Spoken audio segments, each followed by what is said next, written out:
तो कैसे हैं आप लोग। उम्मीद करता हूं आप लोग अच्छे होंगे, मैं भी ठीक हूं। तो एक बार फिर मैं स्वागत करता हूं अपने YouTube channel the Indian scam में, जहां पे मैं डेली बेसिस पे यूएई से जॉब रिलेटेड और जितने भी वीज़ा इमिग्रेशन रिलेटेड अपडेट आते हैं, सारे अपडेट्स आपके लिए लेके आता रहता हूं, ताकि आप अप टू डेट रहें और किसी भी तरह के किसी भी फ्रॉड में ना पड़े। तो आज हम बात करेंगे जो एक यूएई और गल्फ रीजन, आप टोटल गल्फ रीजन भी देख सकते हैं कि एक बहुत ही बड़ी कड़वी और काली सच्चाई है, जो लोग नहीं समझ पाते हैं और आके अपनी लाइफ का कीमती 2 साल 3 साल 4 साल 5 साल यहाँ गुजार के चले जाते हैं और कुछ हासिल नहीं कर पाते हैं। बहुत ही ज़्यादा मेहनत करते हैं, टाइम टू वर्क करते हैं, छुट्टी भी नहीं लेते हैं, बहुत मतलब बुरे स्तर से काम करके भी कुछ नहीं कर पाते हैं। तो ऐसा क्यों है, इसके बारे में डिटेल्स में हम जानेंगे।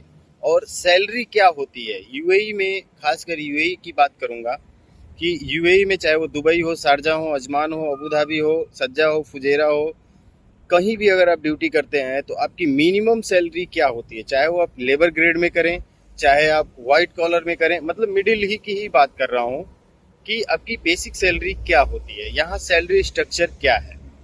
तो सबसे पहले बता दें कि प्रोसेस क्या होता है। इसमें कई सारी चीज़ें डिपेंड करती हैं कि आपने कंपनी को ज्वाइन कैसे किया है।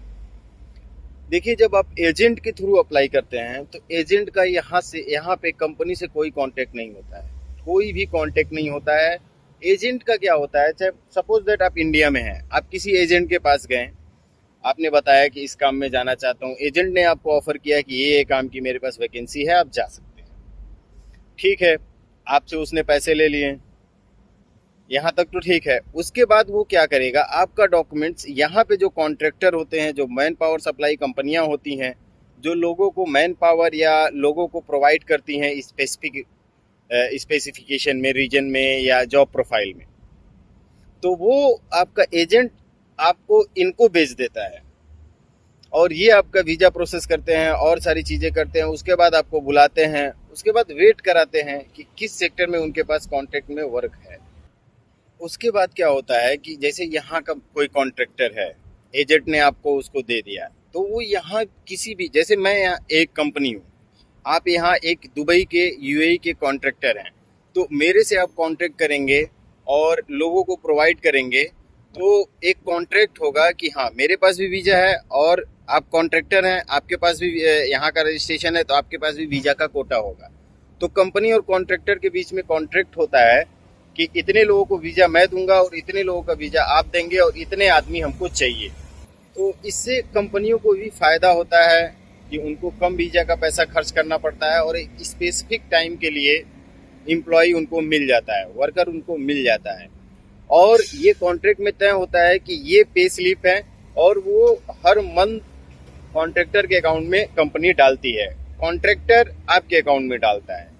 तो ये प्रोसेस होता है। तो उसमें कमीशन एजेंट को भी गया, कॉन्ट्रैक्टर को भी गया, क्योंकि वो उतनी बड़ी कॉन्ट्रैक्ट कंपनी चला रहा है, मैन पावर सप्लाई कंपनी चला रहा है, तो उसकी खर्चे कहाँ से चल रहे हैं, वो आपकी सैलरी से चल रहे हैं, आपकी मेहनत के पैसे से चल रहे हैं। एजेंट ने आपसे इतना लंबा पैसा लिया, भेज दिया, उसको भी कॉन्ट्रैक्टर जिंदा रखेगा एजेंट को, क्योंकि इन फ्यूचर एजेंट से ही उसको लोग मिलने हैं। वो डायरेक्ट जाएगा नहीं इंडिया इंटरव्यू करने, क्योंकि वो अथोराइज नहीं है। तो कॉन्ट्रैक्टर भी एजेंट को जिंदा रखेगा, कंपनी कॉन्ट्रैक्टर को जिंदा रखेगी। अब पिस कौन रहा है, आप। एक भाई का सुबह कॉल आया, तब मुझको ये समझ में आया कि चलिए इस पे एक वीडियो बनाते हैं, मिनिमम सैलरी कितनी होती है। तो ये रीजन होता है कि बहुत सारे लोग आते हैं और अच्छे लेवल पे भी जॉब करते हैं, जिनकी सैलरी 2500 3000 होनी चाहिए, उनकी सैलरी 1300 1500 1700 होती है। तो वो लोग सोचते हैं कि यही सैलरी स्ट्रक्चर है। नहीं, यूएई का बेसिक सैलरी स्ट्रक्चर आपका 1700 से स्टार्टिंग है, चाहे आप लेबर ग्रेड में हो या किसी भी ग्रेड में हो, किसी भी ग्रेड में हो, 1700 से स्टार्टिंग है। अब आप अंदाजा लगा सकते हैं कि आप लोगों के साथ कितना बड़ा फ्रॉड होता है जो लोग एजेंट के थ्रू आते हैं। मेरी कंपनी में 450 से ऊपर एम्प्लॉय हैं, मेरी भी कंपनी में कॉन्ट्रैक्ट के थ्रू एम्प्लॉय हैं, कम से कम 60-70 एम्प्लॉय हैं। तो हम लोग कॉन्ट्रैक्टर को पेमेंट करते हैं, मैं पेमेंट शेड्यूल बनाता हूँ हर मंथ। तो आप अंदाजा लगा सकते हैं कि इसका स्ट्रक्चर क्या होता है और कितनी बुरी तरह से लोग फंसते हैं एजेंट के थ्रू आके। हाँ, वही चीज़ अब एक और बात क्लियर कर देना चाहता हूँ कि आप विजिट वीजा पे हैं या किसी जानने वाले के थ्रू कॉन्ट्रैक्टर से डायरेक्ट कॉन्ट्रैक्ट करके यहाँ आते हैं, एजेंट को स्किप करके, तो कॉन्ट्रैक्टर का ही केवल कमीशन रह जाएगा, एजेंट का कमीशन नहीं रह जाएगा। तो जो सैलरी आपकी 1700 है वो यहाँ 2200 हो जाएगी। उसमें भी जा रहा है, आपकी सैलरी 25 से 2600 है, लेकिन वो 2200 मिलेगी आपको। कॉन्ट्रैक्टर तो अपना कमीशन काटेगा ही काटेगा। और वही चीज अगर आप कोई जानने वाला कंपनी में है, वो कंपनी में बात करता है, तो आपकी सैलरी पूरी मिलेगी। ये डिफरेंस होता है। तो इस डिफरेंस को समझें, कभी भी एजेंट के फ्रॉड में ना फंसें आप। एजेंट आपसे अगर पैसा भी नहीं ले रहा है, आपके जानने वाला है, आपके साथ बहुत हितैषी कर रहा है, आपकी रिश्तेदारी निभा रहा है, फिर भी आप जितने साल यूएई में वर्क करोगे उसको आपके सैलरी से कमीशन मिलता रहेगा। ये काली सच्चाई है।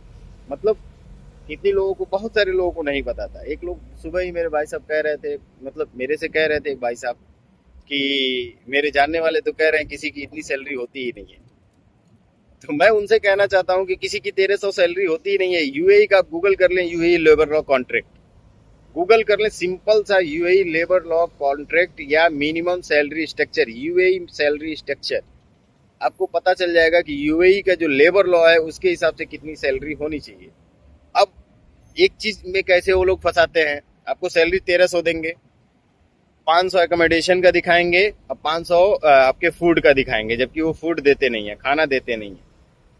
तो आपकी सैलरी हो गई यूएई के लेबर लॉ के अकॉर्डिंग, आपकी सैलरी नॉर्मल हो गई। आप यूएई आप केस भी नहीं कर सकते हैं क्योंकि आपने लेबर कॉन्ट्रैक्ट पे साइन किया है। तो ये सारी चीजें हैं। एजेंट लोग बहुत तरीके से फ्रॉड करते हैं। तो जिन लोगों को ये डाउट है, अगर आप, मैं एक चीज और क्लियर कर देना चाहता हूँ।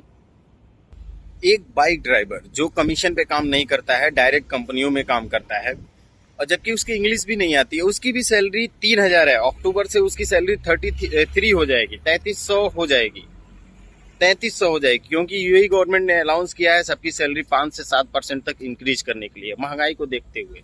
तो ये यूएई का लेबर लॉ है। आप सोच सकते हैं कि डायरेक्ट अलाउंस किया है, चाहे वो प्राइवेट सेक्टर हो या सेमी गवर्नमेंट हो या गवर्नमेंट हो, 5 से 7% इंक्रीज कीजिए क्योंकि महंगाई बढ़ गई है। तो आप सोच सकते हैं।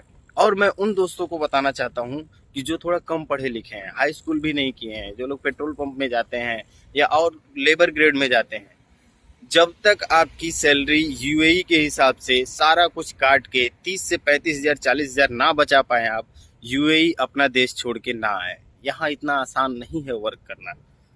मैं बहुत पहले भी ये चीज़ें डिस्कस किया था। स्टार्टिंग में जब मैंने यूट्यूब स्टार्ट किया था, मैं खुद जॉब सर्च कर रहा था, तो इस चीज़ों को मैंने रियलाइज़ किया था, बहुत डीपली मैंने डिस्कस किया था कि मत आए यूएई। अगर आप 35 से 40,000 महीना बचा नहीं पाते हैं तो यूएई मत आए। 1200-1300 की सैलरी में आप क्या करेंगे? खाएंगे तब भी कितना, 20,000 बच गया। 20,000 की जॉब के लिए आप यूएई आएंगे? नहीं, अपने परिवार को छोड़ के क्यों आएंगे? तो उम्मीद करता हूँ आपको समझ में आ गया होगा, क्लियर हो गई होगी। तो अवेयर रहें और हमेशा प्रयास करें कि किसी जानने वाले के थ्रू जॉब लें, डायरेक्ट कंपनी से जॉब लें, और या तो उससे भी नहीं हो पा रहा है तो आप यहाँ के किसी कॉन्ट्रैक्टर से जॉब लें। एजेंट के से 200 किलोमीटर दूर रहें आप, जहाँ तक मेरा सजेशन है। तो अभी के लिए बस इतना ही, ज़्यादा लंबा वीडियो हो गया, तो अभी के लिए बस इतना ही। मिलते हैं नेक्स्ट वीडियो में।